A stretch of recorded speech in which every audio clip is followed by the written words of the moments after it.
റമദാന്റെ 1 മുതൽ നമ്മൾ ആരംഭിക്കുന്ന ഖുർആനോത്ത് മറ്റ് ഇബാദത്തുകളൊന്നും തുടർത്തിക്കൊണ്ടുപോകാൻ കഴിയാത്തതിൻ്റെ ഒരു കാരണം റജബും ഷഅബാനും കാര്യമായിട്ട് റബ്ബ് തന്നിട്ട് വേണ്ടതുപോലെ ഒരുങ്ങാത്തുണ്ട്.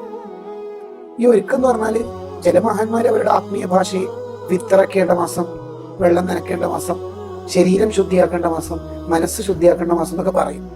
എൻ്റെ ഒക്കെ ഒരു ആകപ്പാടുള്ള ഒരു താല്പര്യം തൗബ ചെയ്ത് നന്നാവണം. അങ്ങനെയാ വേണ്ടത്. ഇപ്പൊ ഹജ്ജ് ഉംറയെ കുറിച്ച് പറയുന്ന കിതാബുകളിലൊക്കെ പറയുന്നതാണ്, ഹജ്ജിന് പോകുന്നതിന് മുമ്പ് ഉംറക്ക് പോകുന്നതിന് മുമ്പ് നാട്ടിൽ നിന്ന് തൗബ ചെയ്തിട്ട് പോകണം. പലരുടെയും വിചാരം മക്കത്ത് പോയിട്ട് എന്തോ ചെയ്യണമെന്നോ. അങ്ങനെയല്ല ശരിക്കും.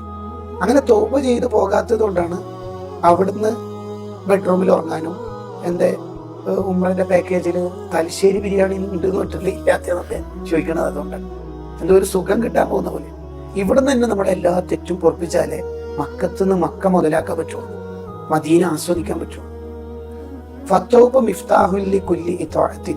ഏത് ഇബാദത്ത് ചെയ്യണമെന്നുണ്ടെങ്കിലും പെരടിക്കുന്ന തെറ്റിന്റെ ഭാണ്ഡവും ഹൃദയത്തിൽ നിന്ന് തെറ്റിന്റെ ആ ഇരുണ്ട കറുത്ത അധ്യായം മായ്ച്ചു കളയും. റമദാനിന് മുമ്പ് തൗബ ചെയ്ത് നന്നാവും. തൗബ എന്ന് പറഞ്ഞാൽ എന്തോ വലിയൊരു മജ്ലിസ് ആവുക, ദീർഘനേരം ആവുക, അങ്ങനെയൊന്നുമില്ല. ഉള്ളിന്റെ ഉള്ളിൽ ചെയ്തു പോയ തെറ്റിൽ ഖേദമുണ്ടോന്ന് അന്ന് ചെക്ക് ചെയ്യും. കഴിഞ്ഞ കൊല്ലം ഇങ്ങനെ ലാസ്റ്റ് മിഡ് ടൈം എക്സാമിന്റെ മാർക്ക് പെർസെൻറ്റേജ് അത് നമ്മളത് അറ്റ് മൊമെന്റ് അയാൾക്ക് നന്നാവണമെന്നുണ്ടോ, ചെയ്തു പോയ തെറ്റിൽ ഖേദമുണ്ടോ, ദാറ്റ്സ് ഇറ്റ്.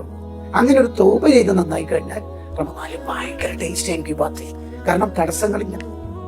റബ്ബ് എപ്പോഴും കാത്തിരിക്കണ നമ്മുടെ അടുത്ത് ചെറിയ എന്തെങ്കിലും അങ്ങോട്ട് അടുക്കാനുള്ള ഒരു ശ്രമം ഉണ്ടോ എന്നുള്ളത് തന്നെ. അത് തന്നെയാണ് ഈ ഒരു ചാണ് അടുത്താൽ ഒരു മുഴ അടക്കും, നിങ്ങൾ ഓടി വന്നാൽ റബ്ബ് നിങ്ങൾ നടന്നു വന്നാൽ ഓടി വരും എന്ന് പറയുന്നതിന്റെ ഒരു താല്പര്യം.